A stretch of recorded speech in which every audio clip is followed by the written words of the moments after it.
Hi అండి, ఈరోజు మనం దాల్ రైస్ ఎలా చేయాలో చూద్దామండి. పిల్లలకైతే చాలా బాగా నచ్చేస్తుంది. చాలా హెల్తీగా కూడా ప్రిపేర్ చేసుకోవచ్చు.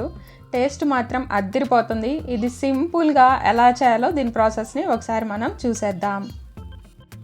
ముందుగా దాల్ రైస్ చేయడానికి మనం బియ్యాన్ని, కందిపప్పుని ఒక హాఫ్ అన్ అవర్ పాటు నానపెట్టుకోవాలండి. ఒక గ్లాస్ రైస్ తీసుకుంటే హాఫ్ గ్లాస్ కందిపప్పు వేసుకోవాలి.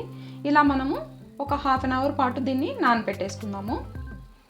ఇప్పుడు మనకి రైస్ నానేలోపు ఇప్పుడు దాల్ రైస్ చేయడానికి స్టవ్ మీద గిన్నె పెట్టుకోవాలండి. అందులో ఒక 2 స్పూన్స్ ఆయిల్ వేసుకోవాలి. ఆయిల్ హీట్ అయినాక చెక్క, లవంగాలు, యాలుక్కాయ వేసుకోవాలండి. ఇప్పుడు ఇందులో పచ్చిమిర్చి వేసుకోవాలి. అలానే ఉల్లిపాయ ముక్కలు వేసుకోవాలండి. ఇవి కొంచెం బాగా ఫ్రై అవ్వాలి. ఇందులో కొద్దిగా కరివేపాకు, ఉల్లిపాయలు ఇలా ఫ్రై అవుతున్నప్పుడే మనం పొట్టు తీసి పెట్టుకున్న వెల్లిపాయలు వేస్తున్నాను. ఇందులో కొద్దిగా ఎక్కువగా వెల్లిపాయలు వేసుకుంటేనే ఈ దాల్ రైస్కి టేస్ట్ బాగుంటుంది. ఈ వెల్లిపాయలు వేసాక కూడా ఒక్కసారి ఇలా కలిపేసుకోవాలి. 1 స్పూను అల్లం వెల్లుల్లిపాయ పేస్ట్ వేసుకోవాలి. అల్లం వెల్లుల్లిపాయ పేస్ట్ పచ్చివాసన పోయే వరకు మనము ఫ్రై చేసుకుంటే సరిపోతుంది. ఇప్పుడు ఇందులో సన్నగా కట్ చేసి పెట్టుకున్న బీన్స్ వేసుకోవాలి. అలానే క్యారెట్ వేసుకోవాలి. ఇలా బాగా మిక్స్ చేసేసుకుందాము. పొటాటో కూడా యాడ్ చేసుకోవాలి. ఒకసారి వెజిటబుల్స్ అన్నీ ఒకసారి ఇలా కలిపేసుకుందాము. మూత పెట్టేసుకుందామండి. వెజిటబుల్స్ బాగా ఫాస్ట్గా మగ్గిపోతాయి. వెజిటబుల్స్ మగ్గాయో లేదో ఒక్కసారి మూత తీసి చూద్దాము. ఒకసారి ఇలా కలిపేసుకోవాలి.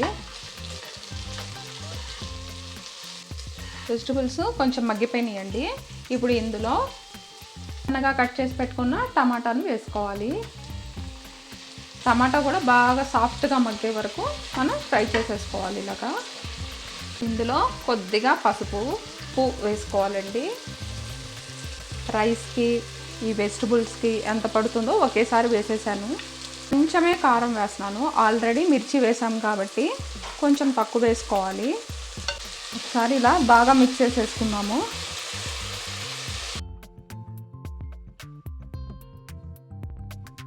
ఇవన్నీ బాగా వేగిపోయినాయి.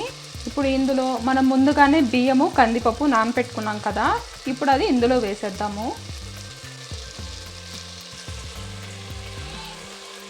ఇలా వేసాక ఒక్కసారి ఇలా మిక్స్ చేద్దామండి. ఇప్పుడు ఇందులో ఇంకా ఎసురు వేసుకుందామండి.